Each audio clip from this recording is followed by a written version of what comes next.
Hey everybody, today we're going to be talking about balance and gravity. And I'm going to bring you through a series of balance challenges, which really sound simple, but are a lot more tricky than you might think and are great to prank your friends and family with. Now, I usually get a volunteer to come on out, but instead, I don't have any students with me, so I'm going to get my son to come on over. So, Hoxley, come on over. This is my son, Hoxley. He has been voluntold to help out here. Now, he doesn't know exactly what's going to be happening here, so he hasn't been pre-prepped for anything. So, here's what we're going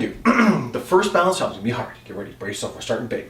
So you're going to stand on one foot. Oh my gosh, it's so hard. Okay, but no, hold on, it's going to be, but we're going to give you a little crutch to begin with. So not just like this, because you'll just fall over and whatever. But I'm going to have you lean up against a wall. So to do this, get your shoulder against a wall and get your inside foot against the wall. So lots of stability, okay? So he's ready to go. So he's just going to raise his outside foot there and stand on one foot. Just going to just lift it. Just stand on one foot. He's just standing on one foot, or screwed up, or wait. No, up against the wall, and lift the outside. What happens when you lift the outside foot? I'm not exactly sure. Try it. Yeah, you can. You're twisting. So now, isn't that strange? You couldn't stand on one foot. Stand away from the wall. Stand on one foot. Do it. Why not? Well, right now, I'm a pretty stable structure. My center of gravity, my center of mass is right above my feet, above my stable base. So we're making it a little bit harder to push you over, right? Because stable, wider base, center of gravity is over the base. Stand on one foot. Now, look at this. The base is smaller, so he's less stable, so it's easier to push him over. But over here, you're going to fail. You can't do this. So place a bet with your parents and friends and family when you're up against the wall. Your foot has to be against the wall though, because my center of gravity is over my base. But when I take this support out, my center of gravity is now on the inside foot, and I fall. I get pulled over. The center of gravity pulls towards the ground. You're trying to do it.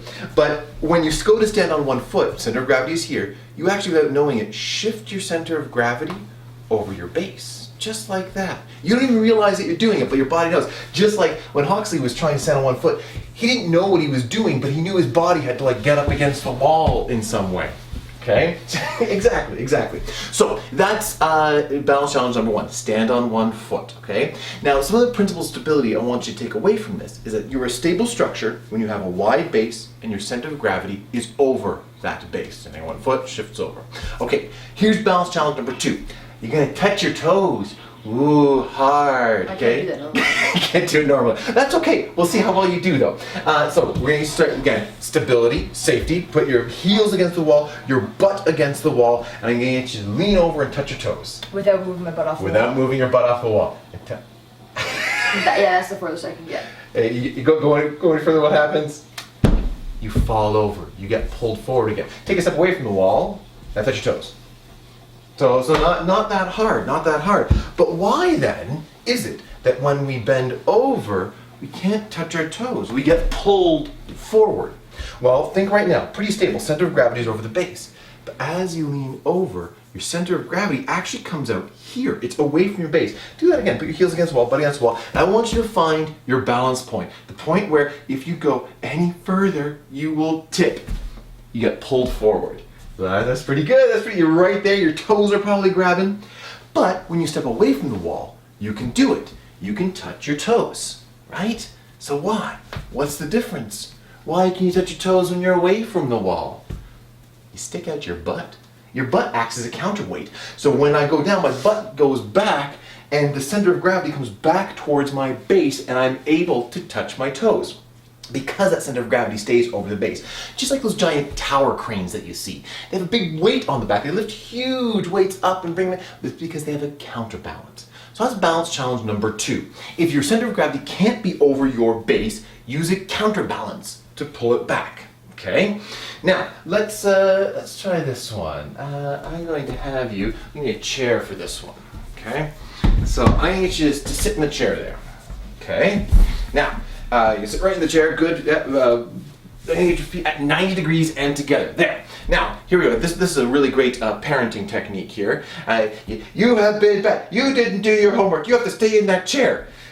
I'm going to keep him in that chair with just one finger. Okay, so Hoxley, stand up. Now, hold on, freeze. You can't move your feet. Your feet are glued to the ground. Stand up.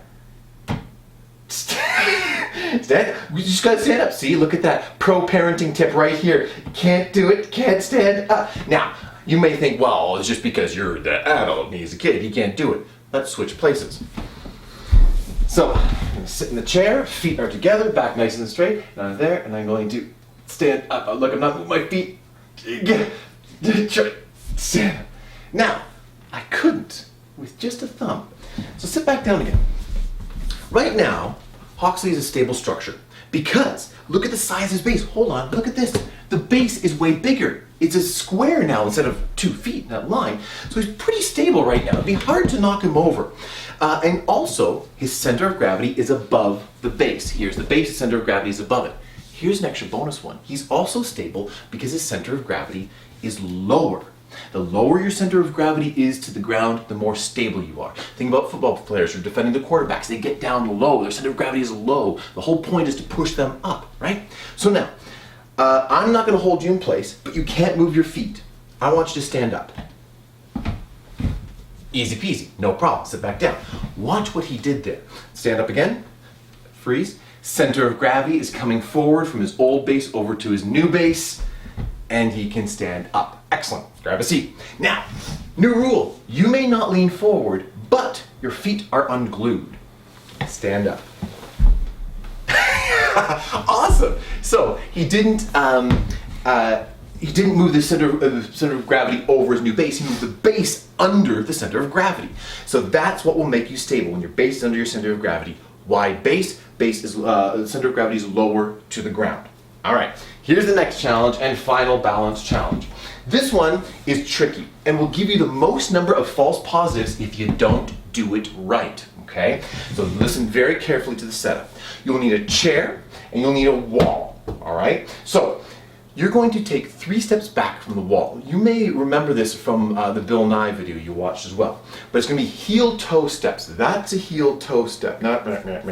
So, heel-toe. So put your toe right up against the wall. Toe to heel. Yep. So like and then backward steps? Yes, backward steps. Toe to heel again.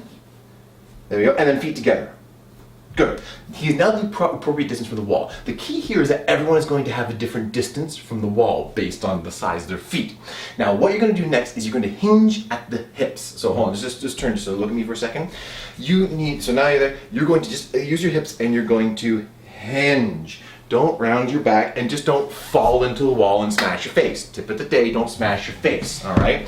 So when you're back here, you will hinge and you will just slowly lower your head against the wall. Don't smash your head too hard. Okay, so set up your feet again. Let's do it again. So toe to heel, together. Good. Hinging at the hips. Over. Now you put your hands on the wall and lower your head in. Good. Like that? Yeah, exactly. Now, I'm going to slide a chair under Hawksley here.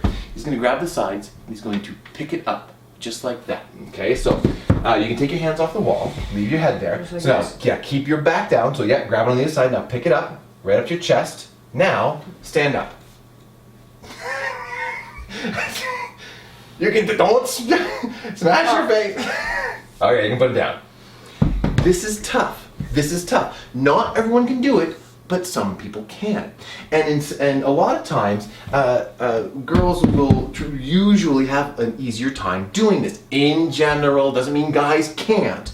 But girls in general tend to have wider hips, which gives them a lower center of gravity. That's why, in general, on average, women tend to be stronger gymnastics. In general, on average, guys have broader shoulders, tend to have a higher center of gravity. So the higher your center of gravity, the less stable you become.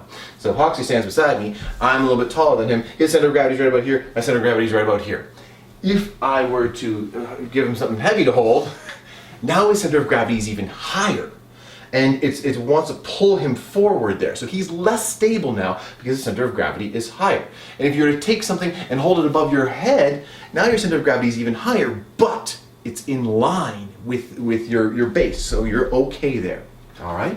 So try those balance challenges at home, trick your families, place a bet with your siblings and win some money.